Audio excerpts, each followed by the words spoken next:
In the jungle is Wins, Morning in the mid lane, BB as the AD carry, and Jay on support. And gearing up on the red side are Korea's OGN champions SKT T1K. Up top, Impact. In the jungle, Bengi. Faker's mid. Piglet is the AD carry, and Pumandu will be supporting. And that takes us into our featured matchup in the bottom lane as the world champions from Season 2 face the reigning world champions from Season 3. BB stands as the only remaining member of that Season 2 team, and he faces one of the strongest members of SK Telecom T1K in Piglet. Yeah, not only is BB the only remaining member of the Season 2 team, but he is also the team captain, and he played a very crucial part in winning the 2014 spring season of GPL and getting TPA here through the semifinals and the final rounds, which were both a full 5 games that went on to blind pick tiebreakers. In Game 4 of the finals, BB went 14-2-17 to save his team in a miraculous comeback in the late game full item Kog'Maw build. And then he switched it up in the Game 5 and blind picked Sivir, and he actually used a single early kill to not only win his own lane, but save the rest of his team's losing lanes that were all losing by themselves, and he got them back into the game by getting global objectives,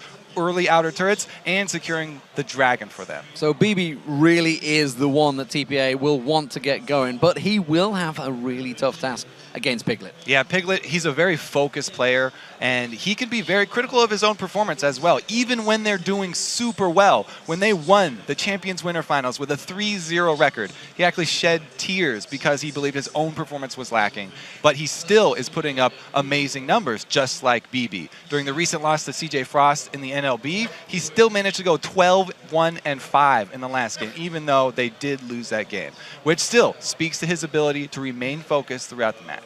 Well, it surely will be a fantastic game. Talking about those bottom lanes, we heard Crepo mention it there. The faker factor has to be taken into effect here. Morning did play in Katowice, put up a good show against Alexic in that first game for Taipei Assassins when they beat Gambit on day 1. But yeah, Faker is a world champion. He is a world beater. And I don't think many would argue that he is the best mid laner in the world. Yeah, well, I don't know. Crepo was saying he's maybe Bjergsen wannabe, so maybe he's obviously joking. But yes, Faker is definitely touted as probably one of the best players in the entire world. Yeah. Not only just at his position, but everywhere around. And I have to say, Morning, some people are worried about not only his champion pool, but kind of the late game decision making sometimes getting into a bad spot. So we'll have to see if they've ironed that out. So, I mean, Taipei Assassins have had quite a break to practice for this tournament. So we don't actually know. I mean, we can go off scrim performances, and everybody's seen, you know, Cloud9 lost 3-0 to TPA. TPA managed to get wins off other teams. How much do we read into the fact that they have had so long to practice coming into this? Yeah, so it's been, you know, what, a month since their league ended. They've been able to hide a lot of things. And this has always been the Southeast Asia's advantage. Whenever they come to these world events, they're always coming in as underdogs. People underestimate them, and they continually surprise people with their strong performances. They've brought in Wins, as I said on Analyst X. Yeah. He is a celebrated jungler in the GPL, and we'll have to see if he can actually hurt Bengi, who has been limping along with SKT. Yeah, pulled him in from their sister team, Taipei Snipers, and of course you may have seen on Gamma Bears back at the World Championship. So, bans coming through. Twitch taken out here from Piglet. LeBlanc taken away from Faker. Thresh also banned out from Pumandu. We also see the bans coming out from SK Telecom T1, which is Kassadin, Jax, and Kha'Zix, who pops in there. He is. But quick lock-in, Lee Sin straight away, first pick for Taipei Assassins. Yeah, early lock-in there. Could definitely be a top lane Lee Sin as well. We'll wait for that. Obviously, flex pick, but the Kha'Zix immediately banned out. That's what they use in the blind picks. Definitely don't want to give them away their first picks. Well, we do know that, of course, Shyvana will be in that top lane for Impact, and of course it will be Piglet on Lucian. Yeah, so Twitch, pretty high priority for a lot of the Asian teams. Just because of the assassination potential when there are so many movements in the mid game, looking to pick people off, and also his team fighting ability. But as we said before, Lucian is a very high priority AD carry in many regions because he's a jack of all trades, but he's actually good at all trades. He's good in every single area. Oh, we do see Elise being picked up, so as you mentioned, it could well be that top lane Lee Sin. Almost certainly will be now that Elise is locked in alongside Lulu. That could be Morning. or it could be Jay. I would definitely wager that that's Morning because he loves Lulu, and his champion pool, as we said, is a little bit lacking. So they want to get him either that or something like Ziggs. Farming champion, he'll feel comfortable on this. So even going up against Faker, you want to be on one of the champions that you're most comfortable with. Well, speaking of comfort, if these champions get locked in, I feel SK Telecom are going to be feeling very comfortable. Piglet on Vayne is a champion we've seen many times destroying Vayne. Okay, then who plays Lucian? That's a very good point. I mean, yes, in fact, that's an incredibly good point. I was actually thinking, why is that being hovered over? As soon as you mentioned it, hang on a minute. But of course they're going to switch it. Why not? They're going to keep me guessing. It will be Karma for Bumandu, and it will be Evelyn in the jungle. This is a very beastly duo lane, actually. Talking about very threatening early game here, Karma is a high-impact support. Not only is she great in 2 versus 2 if she's able to land her skill shots early and take somebody out of the lane very early, but she's also good in shoving down turrets because she's one of those supports that loves to start with that spell thieves and get the extra damage. Well, we'll see if this Ezreal gets locked in. Remember, BB has his own skin on this champion. It was the champion he used back in the Season 2 World Finals, taking down the Zubu Frost at the time, and then known as CJ Frost. Of course, a couple of their members are in attendance. He is the only man, but he's not going to play it. Instead, he's keeping us guessing and switches across to Jinx and Leona. And interesting. Another Jinx coming in. Instant lock it over here for Faker, though. Twisted Fate. Twisted Fate plus Evelyn, so much map control from SKT. This is a really, really strong mid-game team right here. As soon as they get Faker to level 6 and he can pressure the entire map, they also have Evelyn, who will be invisible, making all of the lanes play more safe. Definitely a very high control composition here from SKT. So, of course, running that Flash Ghost, it's something we've seen a lot in the career, of course. We've already seen European mid lane is trying to adapt to that as well. So, standard stuff. So, Archie in the top lane leads in. We did actually see him doing the same thing in Katowice, I believe. So, he was a very strong lane, but this time he's against the Shyvana, and a very, very strong Shyvana player in Impact. Yeah, Lee Sin also going to take the teleport there. So, they're both going to do teleport top lanes. And I don't think that they will be meeting up. But it is a possibility. We have seen very few standard lanes shake out. You talked about the global presence. The fact that there is a teleport there, it's a potential for a 5-man dive in someone with that Evelyn sneaking out in the jungle. Yeah, it's ridiculous because TPA, they're looking like they have a stronger team fight because, you know, they've got the Jinx in the backline. They have the engage from Leona. However, SKT have so much more mobility, and they have that global threat we talked about with the Evelyn. There's so many different moves that SKT can outplay TPA positionally in this game. Well, with the match about to get underway, we'd like you to turn to Twitter and tell us who you guys think will score first blood this time. Use the hashtag TPA or the hashtag SKT and send your answers to @LOLesports. What are you thinking on this one? There's a lot of abilities. We saw a level 1 fight in an OMG Fnatic game. Yeah, I often will give the first blood advantage to the team with Evelyn, but going up against Elise and wins on Elise, I'm just going to go for TPA here. I think they're going to get the first blood. He's an aggressive guy. Aggressive stuff. We'll see how it goes. Taipei Assassins, the Season 2 World Champions, as the blue team starting out here in the All-Star Paris 2014, up against SK Telecom, the reigning World Champions of Season 3, over on the red team. And look at that, the SKT skin playing against SKT. I like the shout out. So here we go. TPA, will they go for that late invade? Ward coming out from Jay very early in towards that top bush. Both defensive wards placed very early. Interesting choice at the top bush there. Very common to drop that ward for one of the buffs, as SKT have done. But it will see any topside late invades here. It looks like TPA really do want to go with the standard, sort of quote-unquote new standard, where they do lane swaps. And Jinx definitely does want to go for lane swaps, but SKT do position Shyvana towards the top. Yeah, you can see that ward has been placed over at that red bush, so they're well aware of the fact that this invade could be coming out. Yeah, SKT are pretty much expecting TPA to invade that red side because, oh, Jinx Leona, you know, we've got a very powerful Lucian Karma lane here, and they've rightly warded the correct bush for them just to protect that red side, expecting the heavy amount of TPA members on that side of the map. Ringy just running scout in that mid lane, keeping their vision, and it is going to be a 5-man from both of these teams. Looks like they're going to be trading, so red buff invade coming out, TPA heading in towards that bush. Although it's looking like SKT are. Whoa! Are they going to start out with Dead even on the first blood. I guess that's pretty hard to come up with. 63%. Oh, Definitely swinging in SKT favor. Wow, that was fast, guys. That's everybody. And actually looking at the hashtag All-Star, it is flying right now between the two. So, red buff start coming out from Wins. However, it is a blue buff start for Bengi, and he hasn't started out towards that red. He's going to head straight towards there, I believe, as soon as this Wolves count goes down. They were doing a 2-buff. No, it's going to be a 2-buff start, actually, for SKT. So a little bit of a slower push, but again, they get more experience. They get their second buff coming up quicker. The thing that I do like to see when you go for this strategy is you leave one of the small minions by the first buff that you steal. Because if you leave that small one, you whoa, Faker is having to blow his... All right. Anyway, if you leave one of the small minions by that first blue buff that you steal, a lot of the times the enemy jungler will not check their own blue buff for a good 5 minutes after, and you delay the second spawn by a tremendous amount. However, both teams have cleared out everything.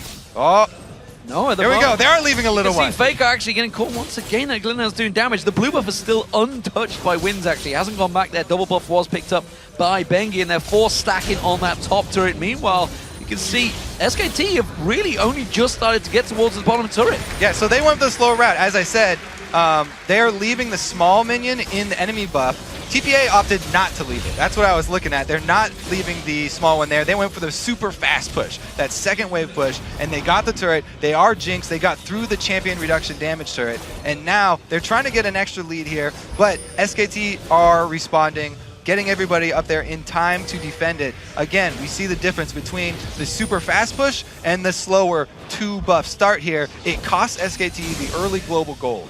Now we'll see how it works out. OMG, of course, did a similar type of thing. Piglet getting aggressive on Archie, going very aggressive on him there, but has to back away. Good trade coming back from Piglet, of course, using that double hit mechanic.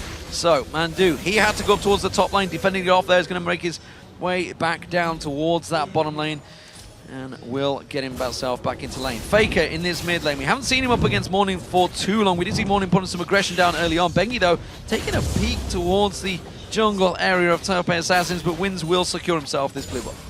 The early ward coverage, classic Bengi coming through. More classic Bengi, ganking for Faker, getting him a little bit of extra breathing room in the mid lane.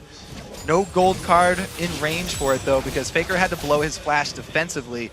Their kill potential is greatly reduced, and they always have to worry about counter ganks from Wins, because in the mid game, the level 3 Elise, very strong.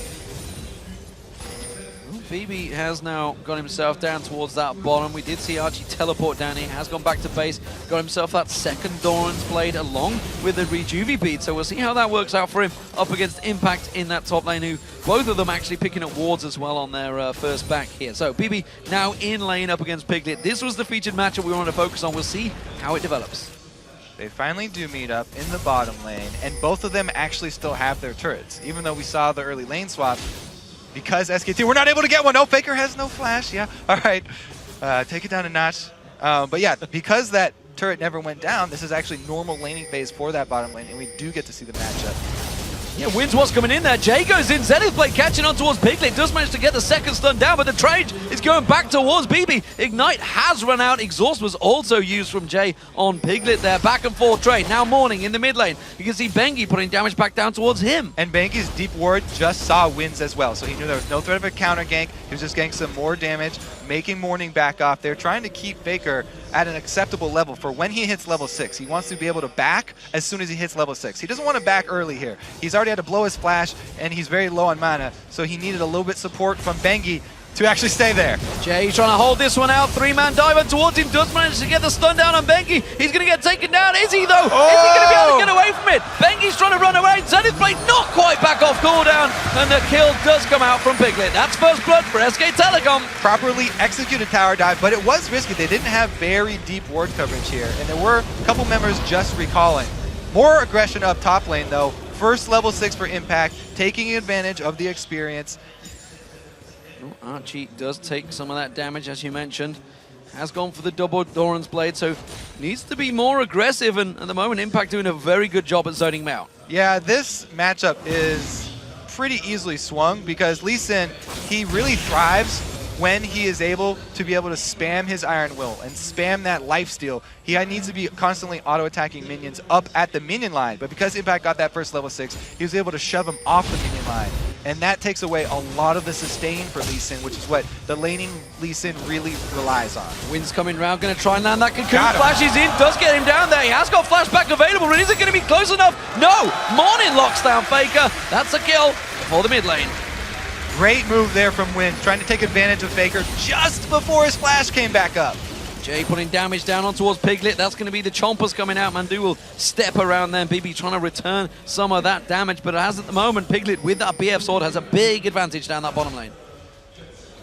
That's why we're seeing a recall here. BB needs to be able to answer that item discrepancy. Down in CS, they're really hurting. He's only able to get Vamp Scepter, so sustain. They're going to be a lot less aggressive, even with Leona Flame Chompers combo. Wins has Morning, just backing off there, getting himself that chalice. That Athene's, of course, being built up by both mid laners. No surprise there. Impact now farming between those two towers in the top lane. And that's actually going to give Archie a little bit of a respite because he will happily farm up against his minions. Actually, it was Impact putting pressure on him with them waves, and I think he'd be quite happy about the fact that Impact has chosen to go this route. Yeah, Impact is really having his way up in that top lane. He hasn't even had to go back and purchase yet. Already farming behind the turret, trying to draw more attention from the jungler. If he can get wins on the top side of the map, he can relieve pressure for the rest of his team to make a move on Dragon. Wins just happens to be jungling on the top side as well. Great move from SKT. They've got great ward coverage around the Dragon as well, so they don't have to be worried about it, especially since their bottom lane is winning so hard. Yeah, zero vision on this one. Bengi actually taken very low. They do manage to find out that top laner on the jungle. Winds is going to come around. Cocoon goes in there, going to try and come around, steal away that red buff. Actually hasn't finished it off. Does? He didn't have smite. Not. No, he does get it. He got it. He got it in the end there. Nevertheless, he does take Impact down. Yeah, that's why he was focusing Impact and wasn't waiting till the red buff was low enough to get it for the attention. But he is able to get it in the end with the execute, and it actually costs a lot of not only Impact's time, but also his ulti. See, Faker's making a move. Faker's making a move. Jay is in trouble. Bibi's going to be the focus target. There's Faker, comes in, stun card, wild card. He gets locked down. Can they finish off Jay as well? You can see Archie teleported in, but he's teleported himself into complete danger. That was not a good move.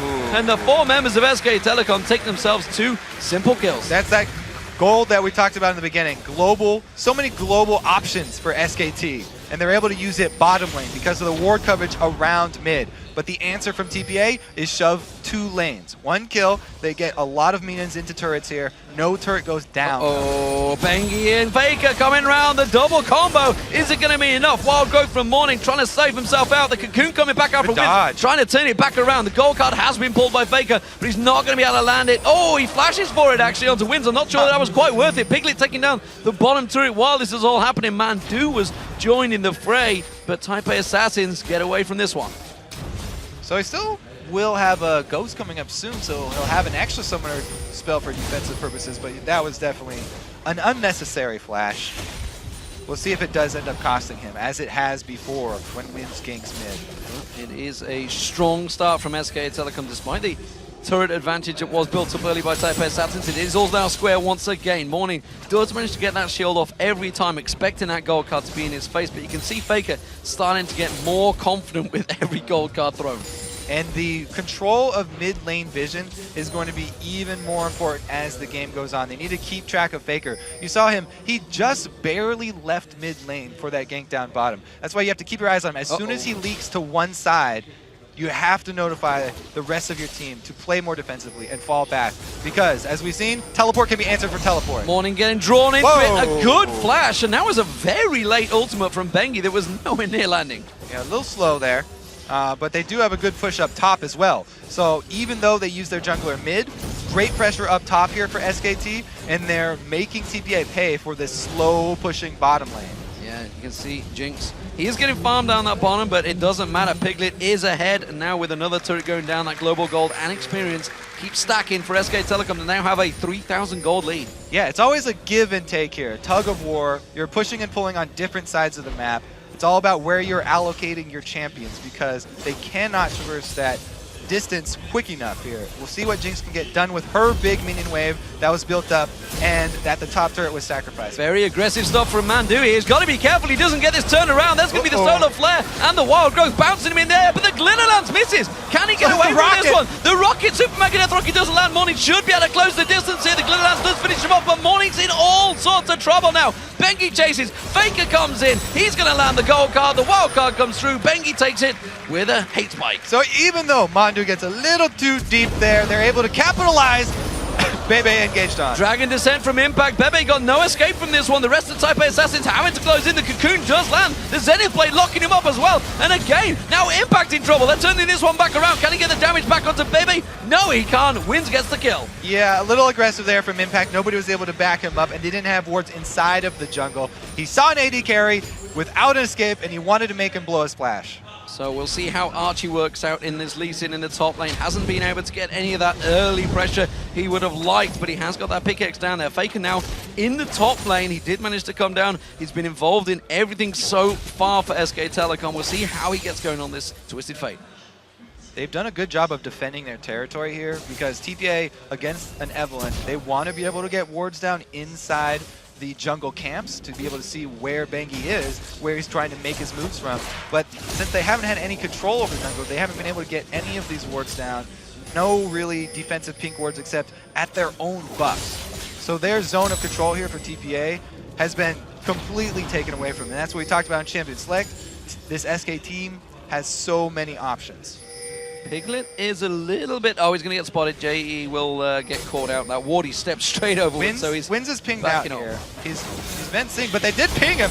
Goes straight on towards Faker. Wild Growth using does not do enough to bounce him in the air, but the Glitter Lance does land. The second one comes through. Faker goes down to win. Bengi trying to come back in towards this one. Does manage to get the hate spike down and tries to get his ultimate off, but it's not enough to slow down Wins. Faker was just confident in his ability to juke, I guess. The red ping did go down as Wins was entering from the bottom side, but again, another successful gank from him. Faker goes down. Archie now completed that Tiamat and feeling a little bit more confident against Impact there. So Impact used that Bilgewater Cutlass, but went fairly even in trade and didn't fancy it this deep in enemy territory. So SKT, even though it's 4-4 with the gold advantage from the extra turret, as well as the Dragon. However, they've been making some mechanical mistakes. They do not look like the flawless team that everyone is extremely scared of. However, it's been enough this game. They're pulling it off very well, using that mobility advantage that they do have. Well, at the moment, Piglet is going to get joined by his support Mandu. He's going to drive on through. So, Piglet with the big advantage actually starting to develop over BB. BB has finally got himself that BF sword. Again, Wins throwing out the Cocoon, not landing on Faker. They're trying to focus this pairing, Morning and Wins, on Faker. It is doing a fairly good job of shutting him down so far, but you can see the Dragon is now up, and this seems to be the focus of both teams. And Shyvana has actually built Beta the Ruin King first, even though there's not a real strong tank on the enemy team. So Shyvana in this Dragon fight will actually be more damage oriented and is going to be sticking to the carries very easily. If TPA actually take this fight, it's going to be dangerous. SKT already pink warding this Dragon. They're prepping for it. They're trying to get the vision advantage around Dragon before they have to start it off. Well, you're going to get them wards cleared out. Morning in there. Piglet and Bengi making their move back down towards the bottom. Actually, Mandu's off on his own. And actually they're focusing. All the pings from TPA are on this mid turret, and that's where they're going. Faker's forced to back away. Great call from them. They don't want to start that Dragon fight. SKT are too far ahead, and they have the teleport on Shyvana. So instead, they shove up mid, they get some of that gold back, and they take away a lot of that control, where SKT are making a lot of their plays from the mid lane, from Faker, using that mid lane turret as his home base, and then threatening to teleport either top or bottom. Now it's going to be much more difficult for Faker to pull those off. Two top laners are still sitting with teleport. You can see that Archie, it is pronounced Archie by the way, ladies and gentlemen. I'm aware there is another Archie in Team Fire at the moment, I believe it is, but they are both pronounced the same. They're not the same person though, I should be clear on that one. Has got himself the Tiamat and the Giant Spell. Dragon though being picked up by SK Telecom, and TPA slow to react. Double pink wards for them, give them the confidence. Bengi at half though. Execute on that rocket, not quite enough. Does land on Bengi, took him pretty low, but nobody was really following through from TPA. And Faker, again, he's rotating up top. He went through his own jungle this time. And there it is, the ulti. Does manage to flash away. Has he got far enough away? The kick does not land. He trying to knock upon Faker. Faker does land the gold card. Archie in all sorts of trouble. Will go down from this one. You can see he had the support coming around, but it was not there quick enough, and that was a good, clean gank from SK Telecom. Yeah, very impressive TF play so far from Faker. He actually goes into his own territory, knowing that TPA have not been able to get those deep wards down to make a clear path for him to use his ulti up top. The culling on Jay, not quite enough to finish him off. The double tap from Piglet, again also landing on there, but they didn't have enough cooldowns to lock him up. Bengi going to get spotted by the ping ward here. Morning catching on towards him. Glitter lances are good, but Bengi has the ability to run out of that one. Couldn't quite lock him down. Wins is now coming around on towards Impact and actually getting pinged on. Archie fancies this one. Wins using his sweeper just to make sure, but it's already been done, and now the ward is going to stay there. He knows that it's there, and they can try and work around it, though. Oh, that glitter lance not landing from Morning there onto Mandu, and he will clear out that pink ward. That's a expensive investment. Bengi going looking in the jungle and actually will find Jay. Did get pinged out. I wonder if Jay's going to try and blind shot across there. No, he's not, and Bengi will step away. This vision battle is going back and forth, and you can see a lot of ping wards from SK Telecom, and again, they are focusing, trying to focus on Morning. You can actually only have one on the map at all times, but they've got 4 down and 2 in inventory, so they've got an extra one. As soon as one of those does go down, Mandu's going to be able to replace it, and they're going to get another True Sight down. With that investment, we'll see how it works out. Of course, the items being picked up by Taipei Assassins don't counter it. There is a 4,000 gold differential between these two teams, and SK Telecom stacking up nicely in this mid lane. They will take the turret down. Archie's all behind them, but I'm not sure he wants to go diving into 5 members of SK Telecom. It's just so dangerous for them to go outside of their territory at all. With the Evelyn and the Twisted Fate and the Teleport Shyvana with early Blade, they've got so much pick potential on SKT and so much great warding that they have the vision to actually make the correct choice every single time. So, with 4 members, oh, Solar Flare lands, but it's not enough to shut down Mandu. He does flash away from that one. Mandu being able to escape the minion wave was with TPA, but again, great clearance. You can see those wildcards from Faker just locking everything down. They're going to try and make a move, transition down towards the bottom lane, or translation as we'd like to call it. Pink ward was getting cleared out by TPA, but again, they don't fancy it because they're leaving themselves exposed in the middle. They've got one of the pink wards down. It's a very, very long battle they're going to have to wage, though, to take all this SKT vision away from their side of the jungle. And it would just get replaced straight away. There it is. Managed to place those wards from their inventory, and there we go. Faker just placing his own one back again on the mid lane there. So Archie actually having to cut off. Impact has been kind of free farming in this top lane. Archie's doing a good job of farming himself, keeping up with him, but surely in the grand scheme of things, a Lee Sin up against a Shyvana. Shyvana is going to come out on top as this game starts to go late. Yeah, Impact feeling really good about his position, and that's great for SKT because he is huge for them. They're relying on Shyvana and Evelyn flanks to really get the good engages towards the late game. Faker coming in to try and defend Mandu. Mandu goes down, the culling coming out though, double teleport coming in, and you can see this is possible global presence. Archie is there just over the side, does manage to land the kick, goes in on Impact. He's 3 members, kicked out Faker, but nobody's with him, and Archie goes to safeguard away. They locked up in the side, Bengi. Now we can see the solar flare, that's going to try and slow them down. Faker does manage to land the stun card on Morning. Morning taking the wild card as well, having to step away. They catch the slow back on towards Impact. Pop the cook does not quite land. Piglet takes the life stealing off the golems, but BB flashes in for it, gets himself the kill, and it was a very close exchange between the two. I think it was a 2-for-1 in the end. So they saw Bengi coming down for the flank at the exact same time that Archie decides to take the Lee Sin Q in. Initially, though, start this off by taking down Fumandu. And yes, they are able to burn both globals from SKT. Faker comes in, Impact comes in. Initially, this is a great win for them, and they could back off. But because Lee Sin decides to go in here, the rest of the team actually changing their focus and going up towards this top, they trade Archie for Bengi. And even though Wins is trying to protect Archie here, give him a way out and give him a cocoon, not enough. Well, with them kills coming through, You can see Morning clearing out those waves once again. Dragon up in around about 30 seconds, well, 46 seconds. You can see it in the top corner there, so it's not available. TPA getting the kills, but again, no objectives to take for them. This is a very similar position to Fnatic, actually, as they managed to start picking up those kills. They are still 4,000 gold behind as well. Yeah, TPA, they're in a hard position because they need a lot of vision around their own jungle. SKT are looking to get those flanks from the Shyvana, from the Evelynn, and then teleport in with a global.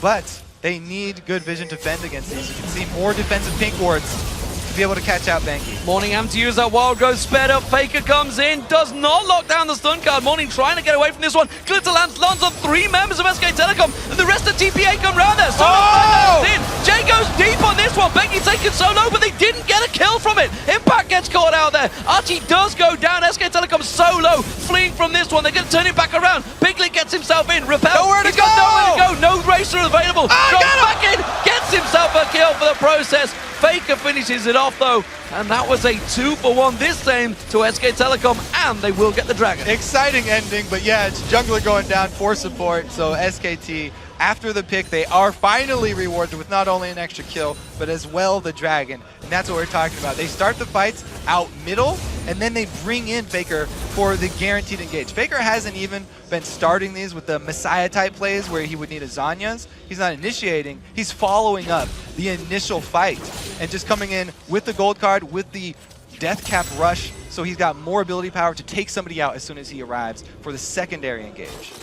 Difference coming out, Static Shiv being built up by BB, but this time he's actually gone for the Alvarez blade first instead of the Zeal, so trying to get that one locked in. Meanwhile, Piglet, you can see Triforce now just completed. There's the Static Shiv just popping into place as well. Rabadon's Death Cap also picked up by Faker, has got that Sheen as well. Oh, Zenith Blade not landing on Pumandu there.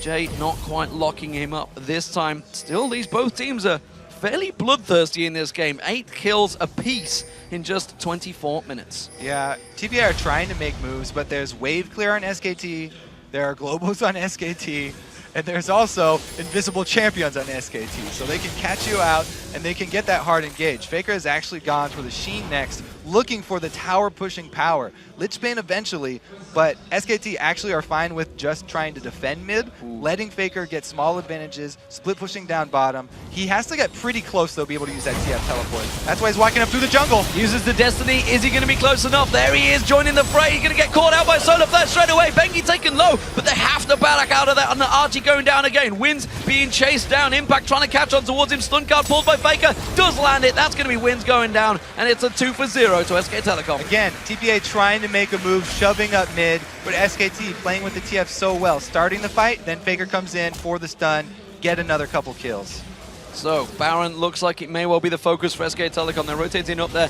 No jungler, of course, for Taipei Assassins, and this one should get picked up fairly cleanly. Bibi has not got Super Mega Death Rocket either. Wins has not got Wild Growth. He's going to have to simply poke at it with Wild Growth. Oh, Jay goes aggressive. He does actually draw them away at the moment. Solar Flare is not available either. They're simply trying to run interference. They're on SK Telecom. Fairly well. They're doing a good job here. The damage going down, but there is the Baron. Now Jay's actually going to get locked up. Has to flash out. Glitterlance again catching 3 members of SK Telecom, but Taipei Assassins don't quite do enough, and that's a Baron for SK Telecom.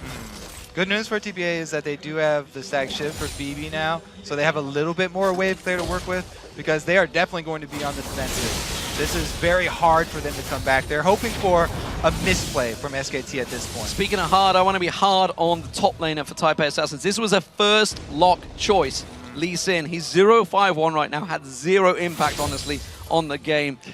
And you got to question that first pick. Impact himself, you're right, has been doing quite well up there, rushing that Blade of the Ruined King. We saw him when he got that early level 6 and he was shoving Lee Sin off of the minion wave. There was so much presence lost for TPA up there. But again, we talked about how much SKT were bringing with all the globals of the Evelynn plus the Twisted Fate. They've done such a great job playing with the entire team, not just the isolated top lane. So, Mundu and Bengi in that mid lane, keeping the waves clear, keeping the vision down, as pink wards they had all down have been fairly well cleared out by Taipei Assassins. Taipei Assassins themselves have got some pretty good vision along the river, so they have a good idea of where SK Telecom are going to be, but they need to play the defensive game right now. This is a bound up SK Telecom. It's down to them to make the next move. Not only is it baroned up SK Telecom, they've got a very strong power spike right now. Dual items for their tank. They've got the AD carry with Trinity Force and Bloodthirster for Lucian. His burst is crazy right now. He's even added an elixir on top of that because they want to make the most of this Baron buff. We'll see how many towers they can actually get. They might be able to crack one of the inhibitor turrets. Going with that split push, 1-3-1 style split push. Blade Shyvana that does have teleport. And as we mentioned, Faker trying to get that turret damage going. Lich Bang, third item. Yeah, I'm actually looking towards Morning, seeing which way he is going to go. Hasn't got that death cap down. Archie caught out. Has to use his ward to safeguard away. Quickly kicks Impact. He wanted to send him the wrong way. That was not what he wanted to do. And that will be Archie going down to Impact. 0-6-1. He is having a very rough game. And compounding the fact that he's had a rough game is that he's spent a lot of money on mobility here. Boots of mobility upgraded already as well. Wind's actually getting into trouble now. He's got nowhere to repel to. He's just going to drop straight down on Mandu. Faker's actually coming in. Does manage to get the wild growth off. Saves wins for now. But he steps back in there. Morning also having to back off. That Faker down that bottom lane. Still keeping that bottom turret. Taking it down. The minion wave will come in. That's the mid turret as well being picked up as the top turret. SK Telecom taking all 3 inner turrets in one clean swoop. I don't know. It just seems like so much to keep track of for one team. An Evelynn in itself is already ridiculously hard. It's almost a team effort that you have to do to keep track of her. And then adding a TF into that you also have to keep track of.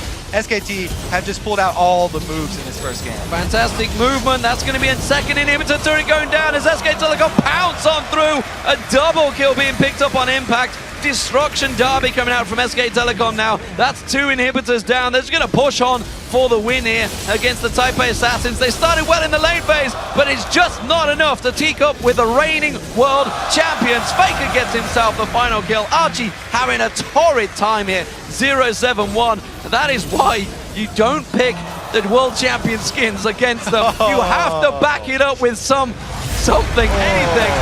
SK Telecom clear winners here against Taipei Assassins. Yes, very, very well played from SK Telecom. They just executed so cleanly. The first few TF ultimates, both finding their marks.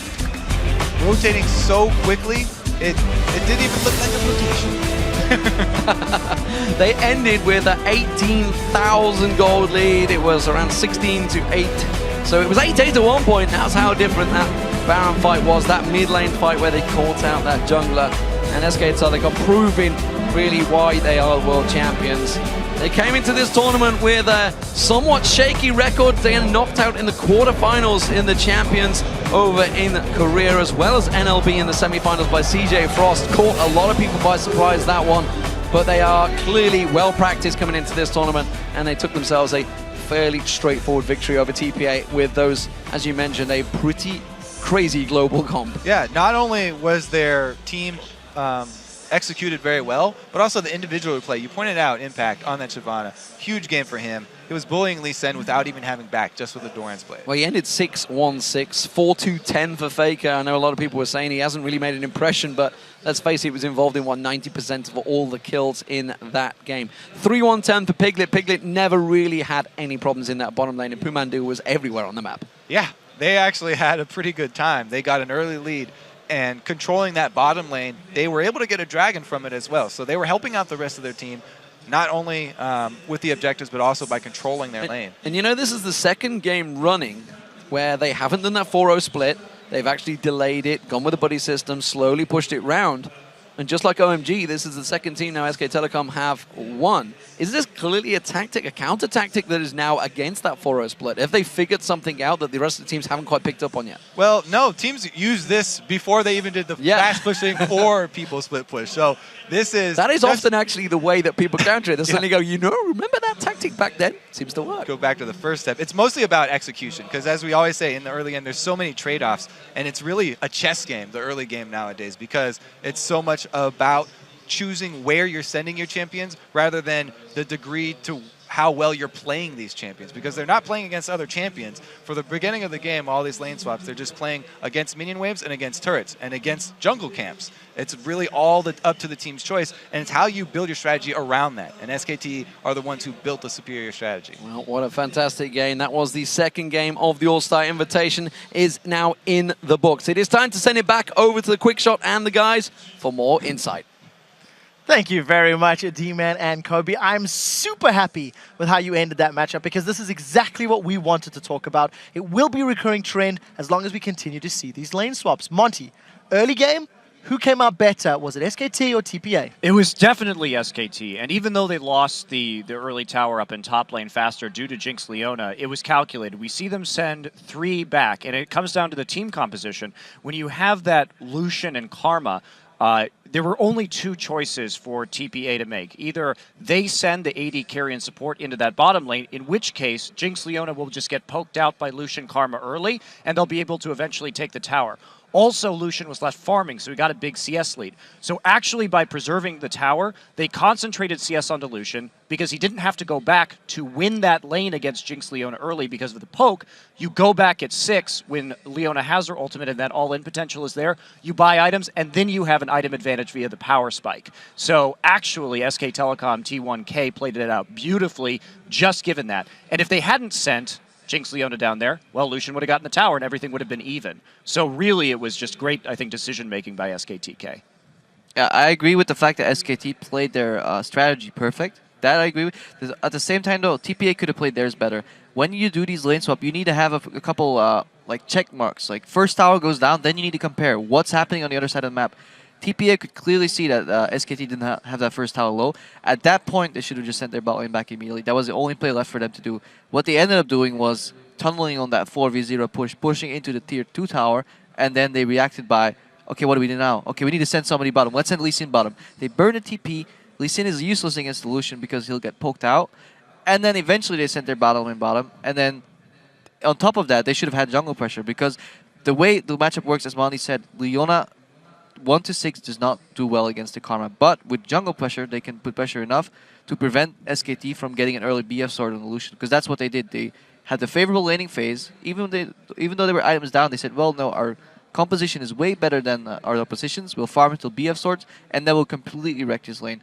So I still don't agree that SKT's strategy was better, but I do agree that they executed flawlessly, and TPA did not. Yeah, because worth pointing out that when you got to the 2v2 lane, you've got a 2v2 lane with basically equal levels. Leona got boots of speed, so she can get in there for the engages. So if you've got an Elise coming in, you're going to CC the Karma or the Lucian, which happened. You saw them do a 2-on-2 all-in, and okay, they lost the fight because of champions, right? You have double longsword on Jinx as well. Like, they recalled back, had same gold, showed up into the lane with more items, and like, these are the elements of which to win Lucian a fight. stayed, actually. Lucian actually did not get a base. That's what I mean. That's what I mean. Like, the TPA sent 2 guys top, they recalled, got him, showed up to lane, and you have a guy who's 2 longswords up in lane against you. You should be able to capitalize on that.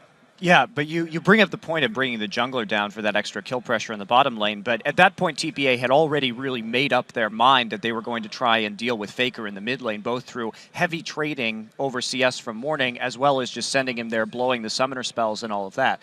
And that's what's so scary about SKTK, though, is you can shut down Faker. Teams have tried to do this, but there's always someone else on this team to pick up the slack. Yeah, at the end of the day, it really felt like SK Telecom just continued to grow their lead. They weren't necessarily doing massive plays, but they just kept growing a goal lead, they grew a kill lead. They had a very good map presence and control as the game went on, regardless of the fact that TPA did manage to shut down Faker early. They put some pressure on him, some individual plays. Well, yes, they forced his flash, they killed him with the gank, but he actually was ahead in farm throughout the entire game because Morning focused more on hitting Faker than actually taking CS. So Faker managed to do well. Actually, I believe by the 20-minute mark, he was 50 CS ahead or something. So he did well, even though he was pressured early. And SKT in general, the entire game here, they were just one step ahead of TPA. I mean, whenever TPA would start a fight in mid lane, there would just be 2 or 3 members up in top lane, taking the tower, quickly moving around the map here. And it meant also because SKT had a very good late game comp, that TPA needed to do something. They tried to group up in mid lane, SKT just went behind them, flanked them, and won the team fight. Well, as a closing thought, that first pick, Lee Sin, really did not work out for them. We want to check in on the conversation that's going on over at Twitter. Earlier today, we asked you, which team do you think will win the All-Star 2014 Invitational? We've seen some of the games. Now let's sample some of the answers that you've sent in. From a solitary llama, I'm going to go with the wild card. I think Fnatic will win All-Star due to having the crowd behind them every step of the way. Crowd didn't help all that much earlier. What do you think, Fisher? Not the best start, obviously, if you want to win everything. But I think, as Texar also said in his interview, actually, first game, it doesn't matter all. It's not everything, the first game here. Fnatic can still bounce back, and as long as they can go back and watch the game they just played here and see what mistakes they made and maybe fix them, they can still win. It's going to be very, very hard, though. We'll have to see. It's top 4 teams of the 5 that advanced. Next one comes to us from @ScottPantera. I think OMG will win. Remember, they are the only team to take a game from SKT at Worlds, and they are 1-0 up in the group stage. What do you think, Freak? I think OMG, they're still strong. You saw SKT bit off way more than they can chew. Like, they had a lot of really weird engages. Like, I still think they're a little bit weak here. OMG was on point. They played their style. We saw it in game 1. They're still awesome. All right, we'll see how it works out. Next one comes to us from @CJDavis86. He says, SK Telecom T1 all day. Faker, Pumandu, Piglet, the plays, the feels, the Baron, the strategy. They got it all. I'm going to give this one to Crepa. Yeah, well, not much left to say after he did everything. But to touch on Freak's point, while, yeah, SKT had a little, as Monty likes to say, micro-level mistakes, but on the macro level of the game, their strategy was solid. And if we looked at OMG, they left some gaping holes in their strategy. And I think SKT1 is more than willing to fill them. Well, we'll see if they can make that work. Next one comes to us from @TenzoLol. I think C9 has something to prove to everyone outside of North America after Worlds. All aboard the C9 hype train and get well high. Care to comment on that one, Monty, as the conductor of the largest hype train in existence? Well, I mean, the C9 hype train is only relevant in North America, as we've seen. So, I mean, I do think I have hopes for C9 here in the tournament, and especially after seeing these first couple games, I think it gives a good indicator, and I think C9 can still place well. And they will be playing against Fnatic in the next match. We'll see how well they perform. The last tweet comes from @BeyondTartarus. Nobody thought TPA would win Worlds. Shouldn't count them out again. While I do agree with you, unfortunately, they will have to bounce back from a pretty heavy loss that they just suffered. Thank you very much for those tweets, guys. They were great, but we want more of those sweet tweets. So send them to @LOLesports and use that hashtag AllStar.